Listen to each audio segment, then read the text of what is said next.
Castelo de Vide, Alto Alentejo.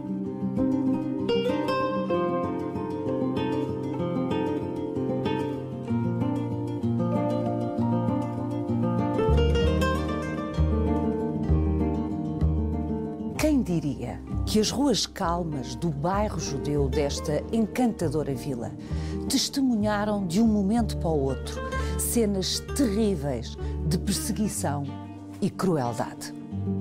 Em 1492, os reis católicos decidiram expulsar os judeus de Espanha. Na fuga, muitos correram para Castelo de Vide, próximo da fronteira. Entre eles, os pais de Garcia de Horta e os de Bento Espinosa.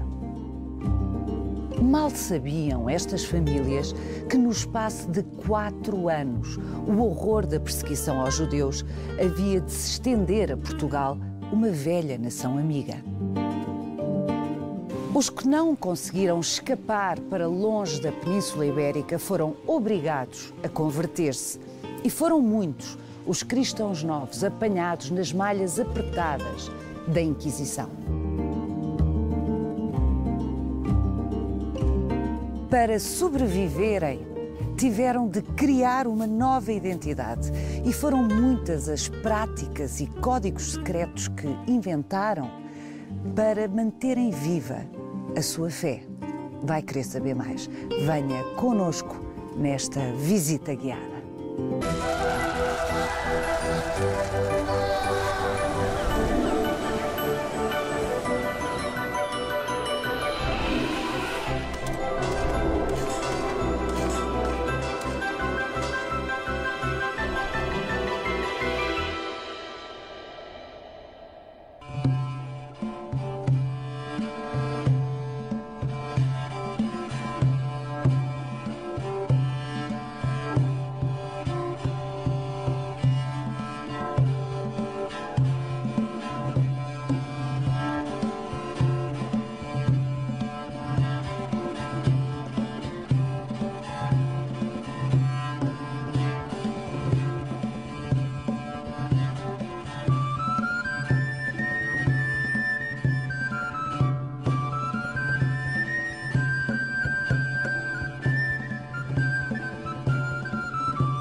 Susana Bastos Mateus, até 1480, até o final de 1480, os judeus de Castelo de Vide viviam em relativa paz, na maioria dos casos pacificamente, com a comunidade cristã desta vila. Sim, podemos afirmar isso. Até ao final desse período, os judeus viviam tranquilamente num bairro específico, mais ou menos começa na zona onde estamos aqui, chamado Judiaria. Sabemos o número de população, mais de 10 famílias, que viveriam no século XIV, XV em Castelo de Vide. As portas só se fechavam à noite. Portanto, de manhã abriam-se outra vez. Eram portões grandes, imagino, não? Sim, para ficavam fechar em topos, bairros, não é?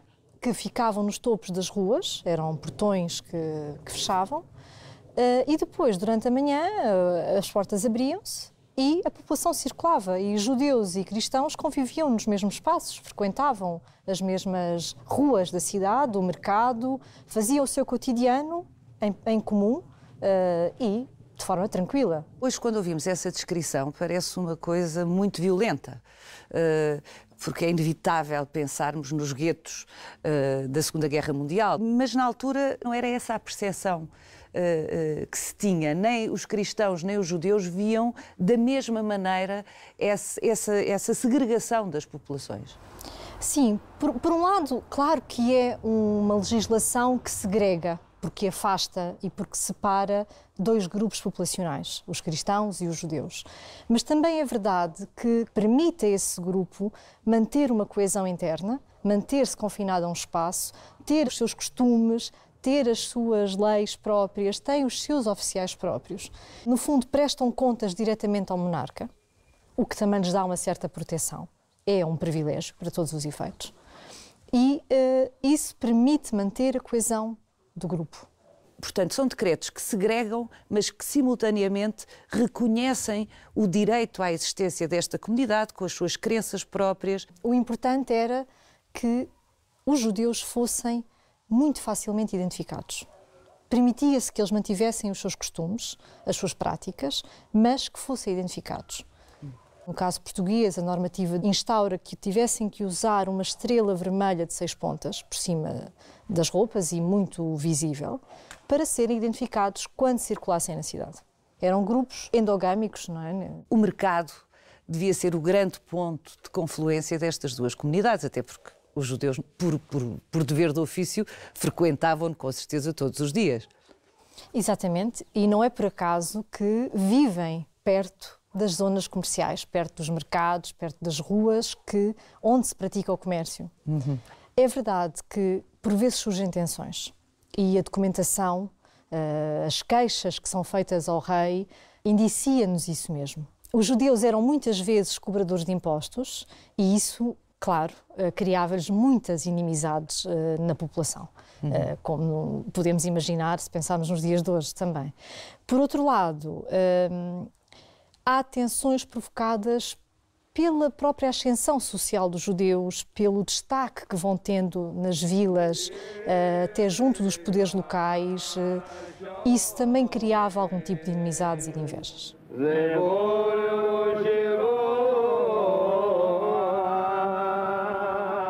Há uma tradição de literacia na comunidade judaica, são indivíduos muito bem preparados, homens e mulheres também, o que é bastante interessante se pensarmos que é raro para estas épocas termos literacia. Sim, estamos a sair da Idade Média, não é? Exatamente. A esmagadora maioria da população era analfabeta.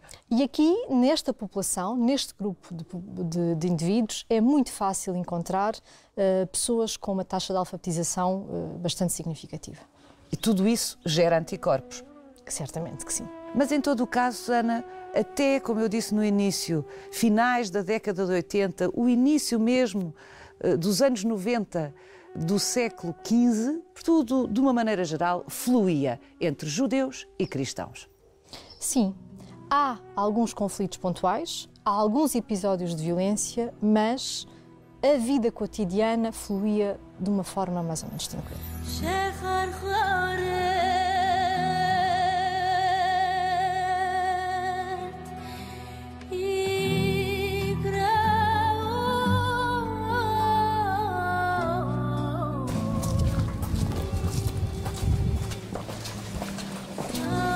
Paula, queria antes mostrar-lhe só uma coisa. Sim. Veja esta abertura aqui. É uma abertura onde se colocava a chamada mezuzá, que era uma pequena peça que continha dentro um papel com as palavras de uma oração muito importante para os judeus, o Shema Israel, escuta Israel, que se colocava precisamente nas entradas das portas e é um indicativo de que esta casa teria sido ocupada por um judeu. É daqueles que não levantam dúvidas.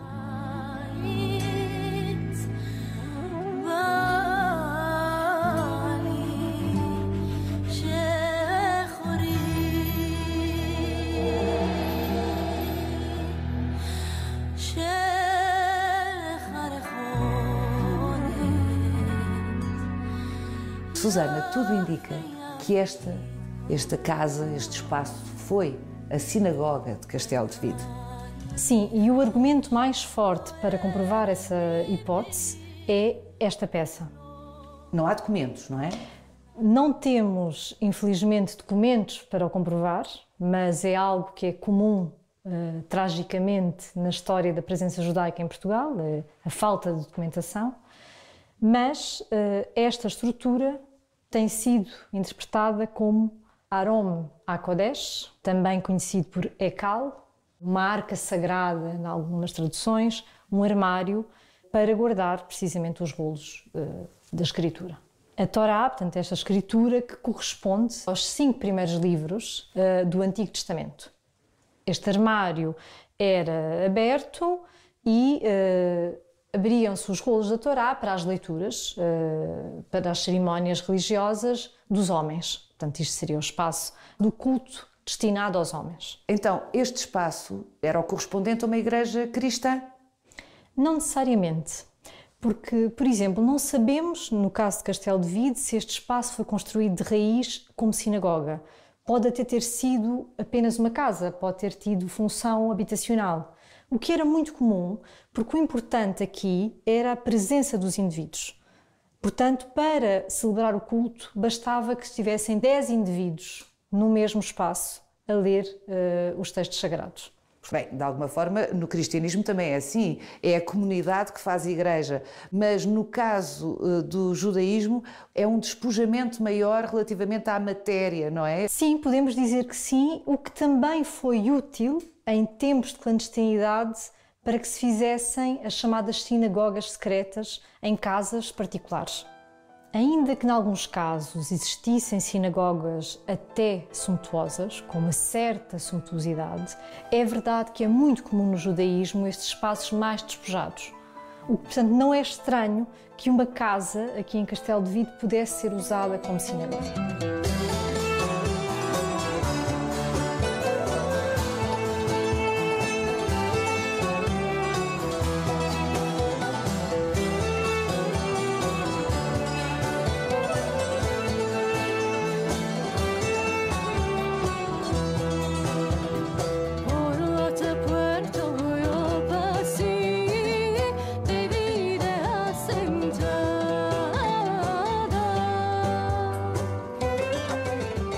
Castelo de Vide tem imenso orgulho nas suas tradições e, muito concretamente, nas suas tradições judaicas.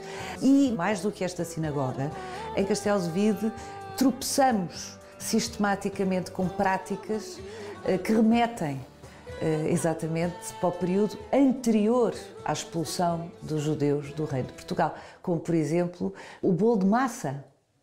Exatamente, o bolo de massa que parece o pão ázimo, que é consumido pelos judeus, o pão não levedado. Outro exemplo é a festa da Páscoa, que é muito singular em Castelo de Vide e tem alguns elementos que é difícil não associar à presença judaica.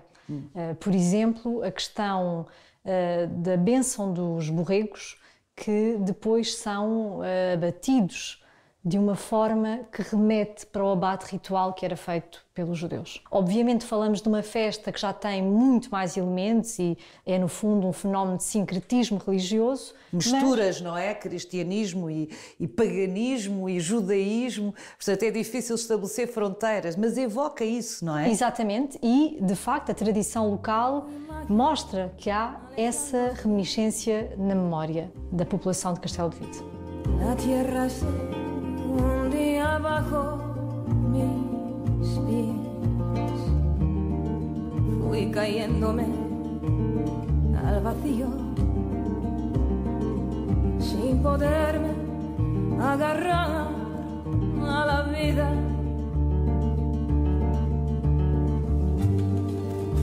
Como pude imaginar. Susana, estava tudo tranquilo no Reino de Portugal e em Castelo de Vide, quando, em 1492, os reis católicos decidem expulsar os judeus de Espanha. O decreto de expulsão de 1492, promulgado pelos reis católicos, é o culminar de um crescendo de violência e um certo movimento anti-judaico que se fazia sentir na Península Ibérica, sobretudo em Castela e Aragão. Isto motivou uma tensão social maior, por um lado, e por outro, levou a que alguns judeus quisessem converter ao cristianismo. Então começamos a ter na Península Ibérica, sobretudo em Castela e Aragão, uma situação social muito complexa, onde na mesma família podiam existir indivíduos que permaneciam judeus e outros que se tinham convertido ao cristianismo. Esta convivência na mesma casa, na esfera privada destas duas situações religiosas, não agradava às autoridades. Não viam com bons olhos a promiscuidade entre estas duas religiões, numa esfera tão privada. Uma consequência foi o estabelecimento da Inquisição em Castela e Aragão em 1478. Ainda antes do decreto de expulsão. Exatamente. De facto, assim que começa este movimento de conversões, os reis católicos sentem a necessidade de ter um tribunal da fé.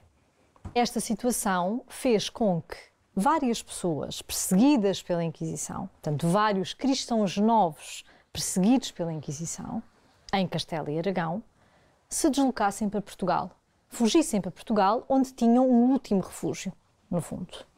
E isto estamos a falar da década de 80 do século XV. Com este movimento, as autoridades castelhanas começaram a pedir insistentemente ao rei português que tomasse medidas contra estes fugitivos, uma das quais podia ser a extradição dos fugitivos para Castela, novamente, coisa que o monarca português hesitava em aceitar. Desta maneira, o clima de instabilidade vivido em Espanha, portanto, do lado espanhol, começa a contaminar o território português. Os reis católicos estão decididos a pôr um fim a esta instabilidade social.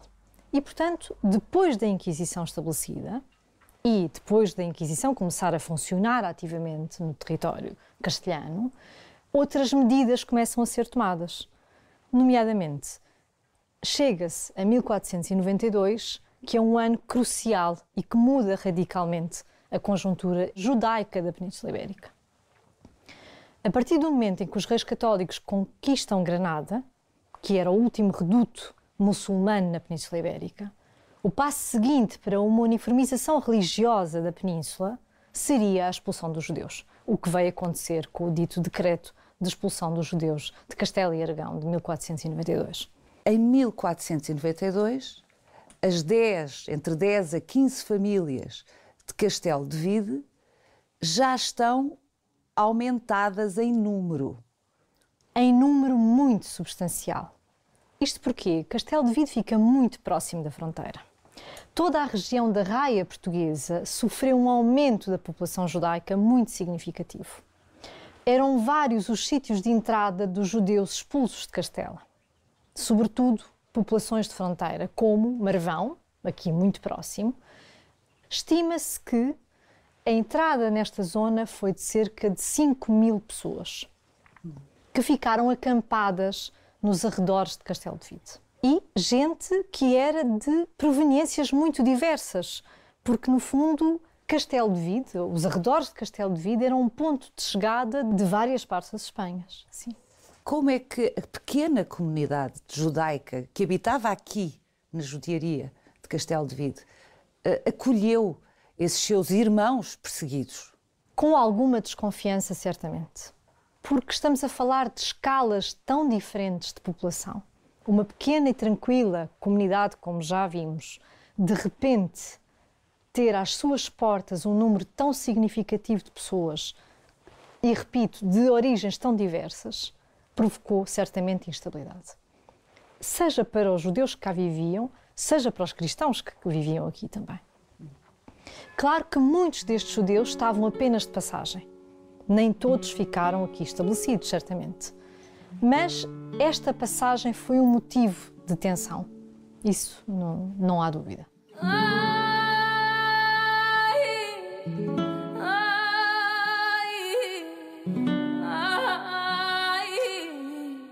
Garcia de Horta representa um percurso típico da chamada diáspora sefardita. A família é obrigada a sair de Castela. Chegam a Portugal, a Castelo de Vide, em 1492. E aqui se instalam.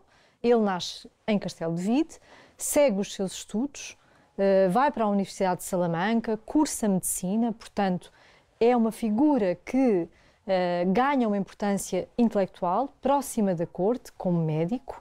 E o problema que se abate sobre a família de Garcia de Horta, um novo problema, é quando se dá o édito de expulsão dos judeus de Portugal. São 5 anos de alguma estabilidade que de repente têm um trágico fim, com precisamente primeiro o édito de expulsão dos judeus de finais de 1496 e depois a conversão forçada dos judeus portugueses durante o ano de 1497. Mas, Susana, porquê é que o rei português, no caso Dom Manuel I, decide replicar o édito de expulsão dos reis católicos em Portugal. Os judeus estavam, como disse já, muito próximos da corte portuguesa. Eram nossos parceiros científicos na aurora dos descobrimentos, e não só, foram determinantes à ajuda. Como já se disse, era uma população muito diferenciada, que se extinguia pela sua competência. Ele não tinha nenhum interesse nisso. Sim, mas a pressão castelhana era muito grande. E Dom Manuel, como estratégia política, tinha como objetivo casar com a infanta Isabel. Filha dos reis católicos. Filha dos reis católicos. E então, nas negociações matrimoniais, a questão da expulsão dos judeus portugueses estava claramente em cima da mesa. E, portanto, era uma prioridade. Portanto, Dom Manuel cede. Mas ele, de facto, não queria que os judeus saíssem de Portugal? Não. E isso torna-se muito claro com tudo o que se passou ao longo do ano de 1497. No ano seguinte? No ano seguinte. Dom Manuel promulga várias medidas que tendem a dificultar esta saída dos judeus. E, portanto, os meses foram passando e os judeus permaneciam em Portugal.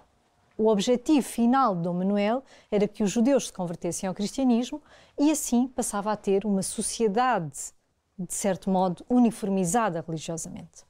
Este seria o seu E não perdia fim. as tais mais-valias que lhe vinham desta comunidade. Mantendo todo o capital e as mais-valias desta comunidade.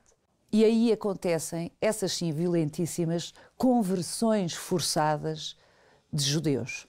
Exatamente. Os contornos dessas conversões são muito violentos. Antes ainda da conversão dos adultos, uma parte das crianças foi retirada aos pais para serem batizados e educados em famílias cristãs. O que levou a situações dramáticas por parte das famílias. Qualquer pessoa imagina o que é tirarem-nos os nossos filhos, não é?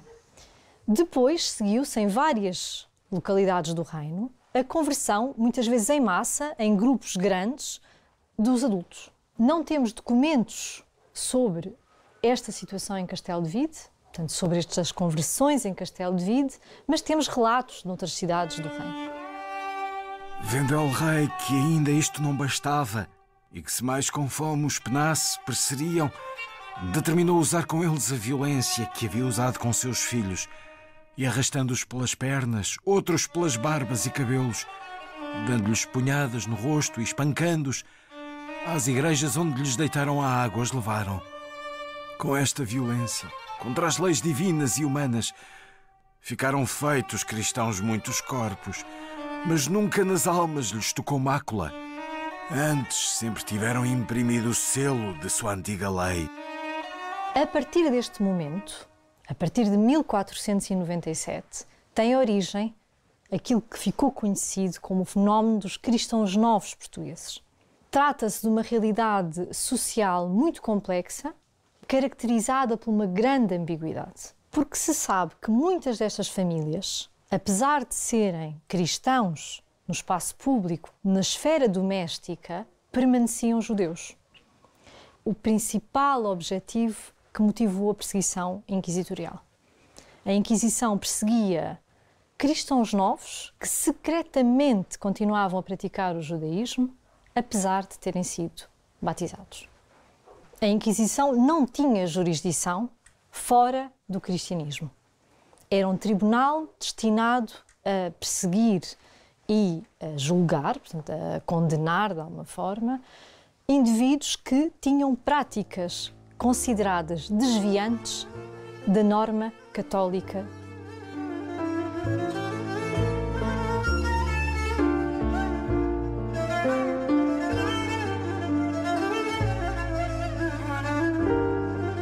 Susana, podemos então dizer que num espaço de meia dúzia de anos, a sociedade portuguesa é transformada numa sociedade vigilante.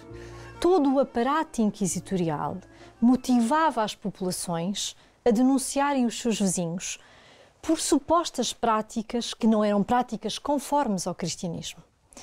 Logo no mesmo ano em que o Tribunal da Inquisição é estabelecido em Portugal, em 1536, o Inquisidor-Geral, Dom Diogo da Silva, redige uma lista de costumes, de práticas que deviam ser denunciadas. Neste elenco, as práticas que eram consideradas restícios de judaísmo tinham um lugar muito destacado. A guarda dos sábados, ou seja, não trabalhar aos sábados. Que é o dia santo dos judeus. Exatamente. Não comer determinado tipo de alimentos, como não comer carne de porco, não comer peixes sem escamas, não comer coelho ou lebre, cozinhar com azeite e não com a gordura do porco, que era mais habitual, vestir roupas lavadas e brancas aos sábados, como se fosse um dia festivo. Os processos instaurados aos cristãos novos são muitas vezes motivados por denúncias de pequenas questões do cotidiano. Pequenos detalhes, como, por exemplo, um vizinho que sentiu o aroma azeite e, portanto, associou que esta pessoa que cozinhava com azeite seria um cristão novo e estaria ainda associado a práticas judaicas. Quando consultamos os processos da Inquisição, é assombroso ver os detalhes do cotidiano que nos surgem naquelas páginas. Aspectos como porque é que esta pessoa não comia carne de porco? Uma acusação que remetia imediatamente para um criptojudeu. Quando muitas vezes podia ser apenas uma questão de gosto ou de uma certa intolerância física ao próprio consumo dessa carne. Nem sempre as denúncias correspondem efetivamente a práticas reais de judaísmo. Tudo isto motivava a possibilidade de se correr ao próprio tribunal para ajustar pequenas desavenças do cotidiano, pequenas invejas ou pequenos problemas familiares, por vezes comezinhos. Horrível. Foi exatamente o que aconteceu com a família de Garcia da Horta.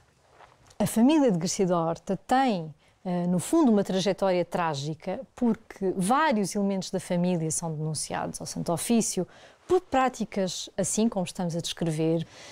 E o mais trágico ainda na história desta família é que foram fugindo de Portugal, refugiaram-se em Goa, no espaço do Império Português, e acabaram por ser presos e condenados pela Inquisição em Goa, tão distante já de Castelo de Vide. Longos eram os braços da Inquisição, porque se estendiam de facto a todo o Império Português, que na altura já era vastíssimo. E a Inquisição atuava, direta ou indiretamente, da América, portanto do espaço brasileiro, onde não havia um tribunal formalmente instituído, até à Índia, onde havia um tribunal em Goa.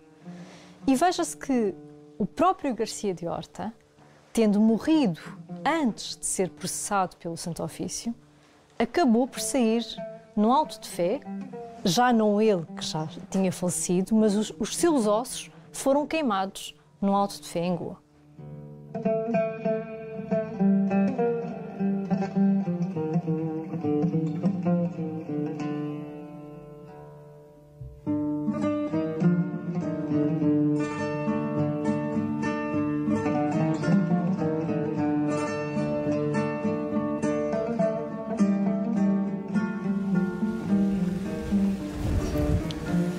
Susana, para esta rua, a Rua Nova de Castelo de Vide, mudaram-se os primeiros cristãos novos, a primeira geração de cristãos novos.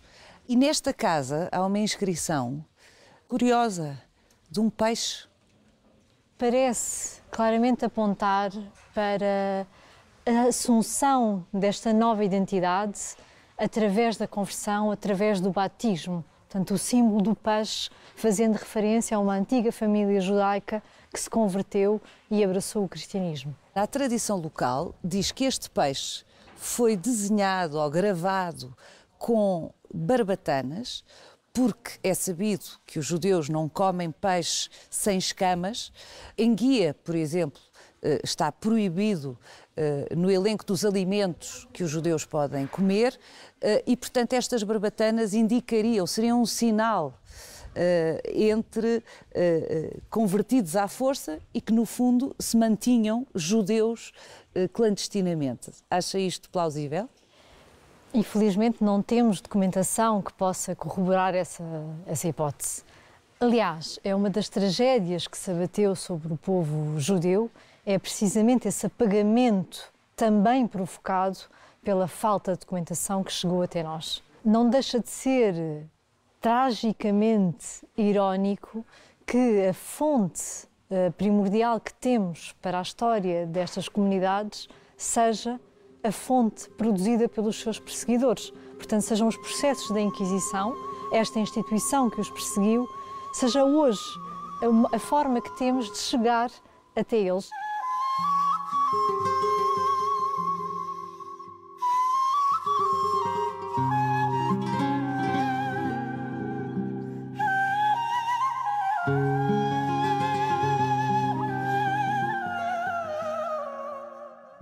Susana, olhando para esta paisagem maravilhosa, para esta vila tão bonita, é ainda mais inquietante pensar que tantos tiveram que sair daqui, tiveram literalmente que sair daqui para escapar a uma conversão forçada, às violências da perseguição, da Inquisição. E, de facto, Amsterdão foi um dos destinos diletos da diáspora judaica portuguesa. E, aliás, muitos notáveis fixaram-se em Amsterdão. Veja-se, por exemplo, o caso da família do célebre filósofo Bento de Spinoza, que, tendo vindo para Portugal, passando por esta entrada de Mervão, Castelo de Vide, acabaram por fugir, por ir para a diáspora e precisamente estabelecer-se em Amsterdão. Onde, aliás, o Spinoza já nasceu, mas os pais do Spinoza começaram, quando vieram fugidos das Espanhas, por causa do tal édito da expulsão de que já falámos, começaram por se fixar aqui em Castelo de Vide. Exatamente, o primeiro momento é em Castelo de Vide, depois passam para a Vidigueira, enfim, estão também em Évora num dado momento, até, como muitos outros, seguirem os caminhos da diáspora e passarem, enfim, neste caso para Amsterdão, para o norte da Europa. Outros foram para outros destinos. Há uma Inquisição romana, efetivamente, mas os portugueses que fugiam da perseguição e da Inquisição portuguesa encontravam nas cidades italianas, entre as quais também as cidades papais, muitos privilégios para se estabelecerem, muitos privilégios comerciais e privilégios que lhes permitiam manter esta dualidade da sua fé. Eu já usei aqui a expressão sefardita, mas eu gostava que nos explicasse exatamente que designação é esta. Sefardita corresponde, sobretudo, a uma categoria geográfica. Diz respeito a uma região bíblica que pode ser identificada com a Península Ibérica. E, portanto, estaríamos a falar de judeus oriundos da Península Ibérica. Por oposição a outros grupos, por exemplo, um dos mais importantes, um dos mais numerosos, o dos Askenazitas, que seriam judeus estabelecidos no leste da Europa. E quando estes judeus se encontravam, os sefarditas concretamente, em Roma, em Amsterdão, nos sítios todos para onde, bem, na Turquia, para onde também foram, para onde também escaparam muitos judeus ibéricos, falavam que língua? Ladino? Isso é uma questão muito interessante. Por um lado, o ladino, o judeu espanhol, é uma língua que nasce sobretudo na diáspora. Ou seja, os judeus, com esta sua capacidade de adaptação ao meio onde se vão estabelecendo, vão criando também uma língua própria. Claro que ainda na Península Ibérica e ainda antes da conversão, coexistiriam essas línguas, ou seja, o hebraico por um lado e depois as línguas locais, o português, o catalão, claro, o castelhano. Quando partimos para a diáspora, eles levam consigo esta herança linguística, mas vão criando uma nova língua. E, no fundo, o judeu espanhol, o ladino, passa a ser uma língua de afirmação da diáspora. Uma língua que vai aglomerar a tradição ibérica que tinham, o hebraico por um lado, e depois a língua dos destinos onde eles chegam. Se pode ser língua turca, pode ser o grego, pode ser o italiano. No fundo, fazem como que um traçado deste percurso da diáspora através da própria língua que falam. Existem palavras na língua portuguesa derivadas do hebraico? Sim, até por uma questão do próprio universo bíblico, do universo do Antigo Testamento. Então nós podemos encontrar muitas palavras que usamos comumente e que não associamos, obviamente, ao universo hebraico, que o são. Lembro-me, por exemplo, da palavra jubileu, maná, sábado, claro, e Páscoa, por exemplo.